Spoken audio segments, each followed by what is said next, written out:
Hey, glad you made it. Today we're going to be talking about creepypastas, specifically the internet's very first ones. Now, if you don't know what a creepypasta is, it's a term for horror stories or images spread online to scare people to death.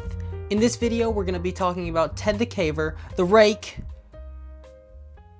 and Momo. Commonly referred to as the first ever creepypasta, Ted the Caver is a blog about a young man's exploration of a strange cave near his house. The first entry was posted on May 23rd, 2001, and the last entry was posted on May 19th of that same year. It wasn't supposed to be scary, which just makes it that much more horrifying, especially because of what happens in the end. The posts start innocently enough with this iconic intro. Due to the overwhelming number of requests I've received to tell about my discoveries and bizarre experiences in a cave not far from my home, I've created this webpage. I will outline the events that happened to me during the past few months, beginning with my journey into a familiar cave in December 2000 and ending, well, it hasn't actually ended yet. I'll use my caving journal as the text to tell about my recent experience. I'll give them to you as I experience them, in chronological order. Sure, caving is cool and all, but why would someone keep reading who wasn't a hardcore caver? Well, while the rest of Ted's first entry wasn't all that special, near the end he explicitly states, "I will not reveal the location of this cave to anyone for any reason, so please don't ask. I refuse to be held accountable for anyone's life but my own. I'll refer to the cave as Mystery Cave. That is not its real name. If you think these events sound far-fetched, I agree. I probably would have come to the same conclusion had I not experienced them myself." What? That came out of nowhere. Why wouldn't he want anyone to know where the cave is? More importantly, why does he seem to think someone would die if they went near it? This is all very suspicious, and it only gets weirder as the entries go on. As Ted recounts his findings in the cave, things get real fast. I'm about to butcher this story, so after the video, please read it. It is so very good. Anyway, Ted and his friend B go down into the mystery cave, and after a while of normal caving, they find a small hole that presumably leads to another part of the cave. The problem is, the hole is incredibly small, shown in Ted's picture here, where he stuck one of his gloves in it. He's gonna try to crawl through that. For the next few entries, Ted and B continue mining away at this freaking hole with sledgehammers and drills, and while they do this, they actually hear a demonic scream coming from the other side. They keep digging because obviously that's just like a raccoon or something. Here's a picture of Ted crawling into the hole.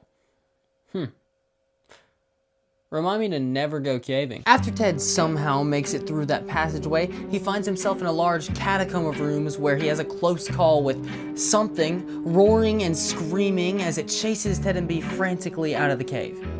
In the final entry, Ted states that he's going back in with the gun to kill this thing or to finish what he started. He says that he'll be back with a lot of answers. Thing is, there are no other posts on the website. That's the last one. As I wrote this script, I was trying to figure out what makes this story so unnerving, and I think I have it. It's the lack of answers we're given, the absence of information, and this forces the reader to draw their own conclusions about everything in the story. This makes it so much more terrifying. After Ted the Caver, stories inspired by it began popping up all over the internet. Tons of creative writers wanted to make horror stories of their own, maybe even fool people into believing that it was real. And so, over the years, many new creepypastas emerged, one of the most famous being the Rake. If you've been on the internet, you've probably at least heard of the Rake, a monster that roams suburban neighborhoods and forests, a true monster of fear. Even if you don't know what the Rake is, you've more than likely seen this image, arguably what made the Rake so popular in the first place. But how did the Rake originate? How did this entity come to be? In late 2005, an anonymous user on 4chan started a thread asking for help in creating a monster. Of course, there were many suggestions, but one form stood out among the rest. A new thread was created regarding the most popular idea for the monster, and this is what it said. "Here's what we've got so far. Humanoid, about 6 feet tall when standing, but usually crouches and walks on all fours. It is very pale skin. The face is blank, as in no nose, no mouth. However, it has 3 solid green eyes, one in the middle of its forehead, and the other 2 on either side of its head towards the back.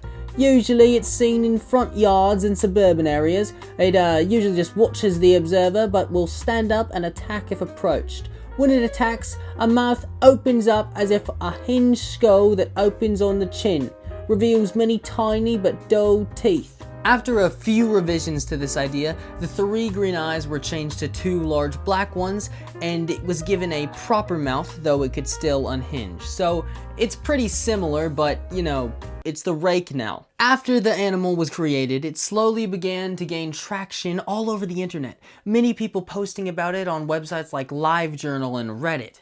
In 2006, a user of the Something Awful website, Brian Somerville, posted a collection of allegedly true first-hand encounters with the Rake. There are a lot of quotes, and through all of them, it's hinted that the Rake is some strange telepathic being that comes to people in their sleep and torments them, sitting on their bed and watching them, and even, in one occasion, mauling a little girl. After Brian's story, hype for the Rake began to skyrocket, and people were posting stories and sightings of it all over media. Finally, in December 2010, this image began circulating around the internet, a lot of users claiming it to be the Rake in real life. Sadly, it was revealed that it was a hoax image of a Grimm, some kind of monster from Resistance 3, which was a popular video game at the time. That's not true though. I don't think that's true though. That's probably not true. I think it's the Rake. Anyway, both Ted the Caver and the Rake were so very spooky and influential for their time, but I think it's time we talk about something that ruined my childhood. Something I discussed in fear with my 4th grade buddies over recess. Guys, we're gonna talk about Momo. In 2016, a man named Keisuke Aso created a sculpture he dubbed Mother Bird for a ghost-themed sculpture exhibition. It was supposed to be creepy, but its creator never planned for what a terror was to come. In 2018, some began speaking of a creature called Momo and using a picture of Keisuke's sculpture to represent it. They said it was a monster that would appear randomly on YouTube videos and convince kids to, you know. I was in 4th grade and I deeply remember this in vivid detail. Let me give you a run through. I was chilling on the swing set over recess when suddenly one of the weird girls at school came up to me and shoved this image in my face. She told me to be careful next time I pull up YouTube because I might be targeted and attacked by this thing if I did.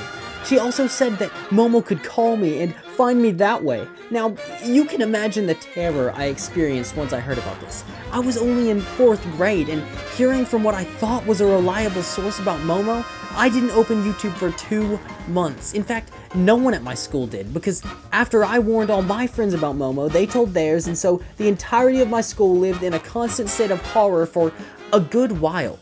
Parents heard that the Momo challenge would appear on YouTube and convinced their children to go through with a list of horrid acts ending with them offing themselves. Now, that sounds terrible, but the truth is, there was never any such thing as the Momo challenge. Just a lot of people who said there was. She was nothing more than an urban legend, one that gained power every time her story was told. Thankfully, society realized this after a while, and slowly but surely, Momo vanished into the blackness of the dark web.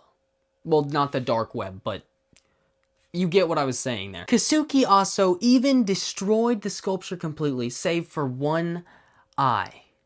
Good man. The curse was finally over, but I still remember it all too well. Yo, you made it.